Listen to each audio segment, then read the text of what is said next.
That's the advice that Jack Benny gave Richard Adler. I mean, what? What kind of a schmuck are you? Who would do that? You know, who would get Marilyn Monroe to sing Happy Birthday to the President of the United States? Well, Adler took his advice, but then who did he go to get the final opinion? Who did he ask for a final opinion?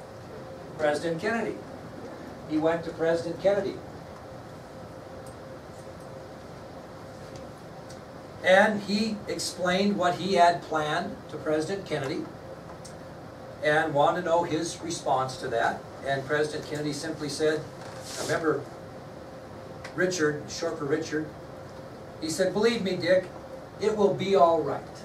He gave the blessing for Marilyn Monroe to come and sing at his 45th birthday. Now, to President Kennedy, Monroe's appearance at his birthday party would validate that he had the most swinging White House ever. You know, up to date, new generation, movie stars, yeah. Did you also have that persona just a little bit when he was in the White House? Had the support of the celebrities? And had some of the same traits as John Kennedy? Who? What president? What? No, God, he was conservative. Who liked a swinging White House, man? Who liked celebrities on the side? Who? Bill Clinton, absolutely. President Clinton was very similar to JFK. Bill Clinton loved, he had the celebrity support at all of his fundraising functions. And JFK said, this will be great. This will really validate the fact that I've got it going here. I'm all it, man. This is a swinging White House. So your question's got to be what, Warren, at this point? What's your question got to be? I've got to find this book. It's bothering me. What's your question? What are you thinking in your mind here? After President Kennedy tells him, oh, this will be great. Well, no, what's your question, though? What does Jackie think? Maybe that's the question. What does Jackie think, right? Dang it, I can't find this book. It's driving me nuts. What did Jackie think? Well, I'm going to tell you the story on that as I look here a little bit. What in the world? Did I move stuff around and I lost this book? What did Jackie think? Well, what do you think she thought, Lauren? What'd she say to the president? Get somebody new. No, not necessarily. Get somebody new. Wasn't it like, either go with her or go with me? No, yeah, that's pretty close, Paris. It's, you know, if she's going to sing at your birthday party, I am not going. That's the ultimatum she gave. Marilyn goes, I stay. Well, according to this book I'm looking for, which I wanted to read an excerpt out of, but I might find it when we get done here. According to a book called Marilyn, The Last Take, rather than banish Monroe from the ceremony, JFK sacrificed the First Lady. Yeah, he did. So according to Marilyn, The Last Take, I gotta find that because I gotta read something. Right? Rather than banish Monroe from the ceremony, JFK sacrificed the First Lady. Well, in the center stage of Madison Square Garden, with 20,000 Democrats in attendance, was the president's brother-in-law, Peter Lawford. And he delivers a drawn-out introduction of Monroe, and she moves into the spotlight at center stage and makes history. I showed you that video, didn't I, before? Okay.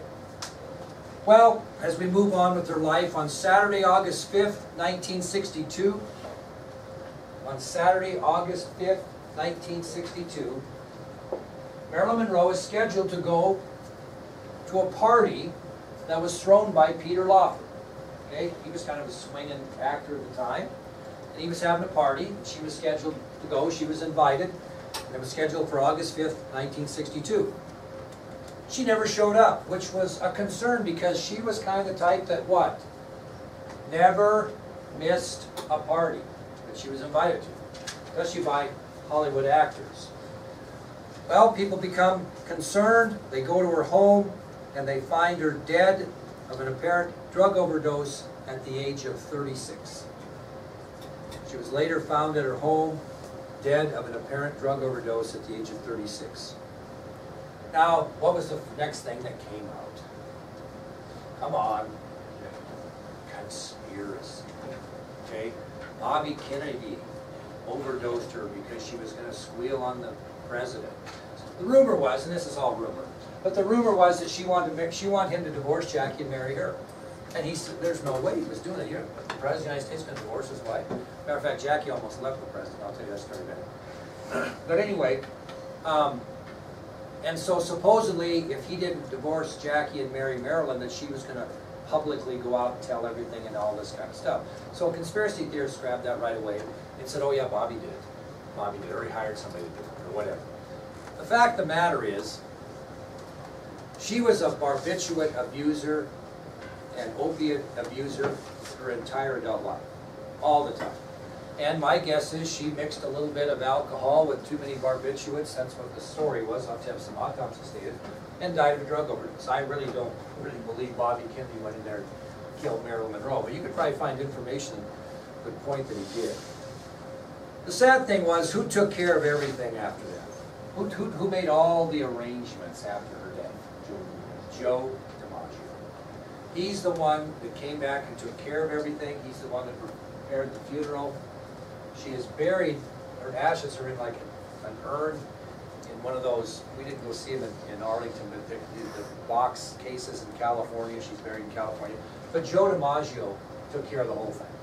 And really, until his death, talked about his love for Marilyn and the unfortunate situation that their careers clashed. And who did he hate more than anybody to the day he died? The Kennedy family.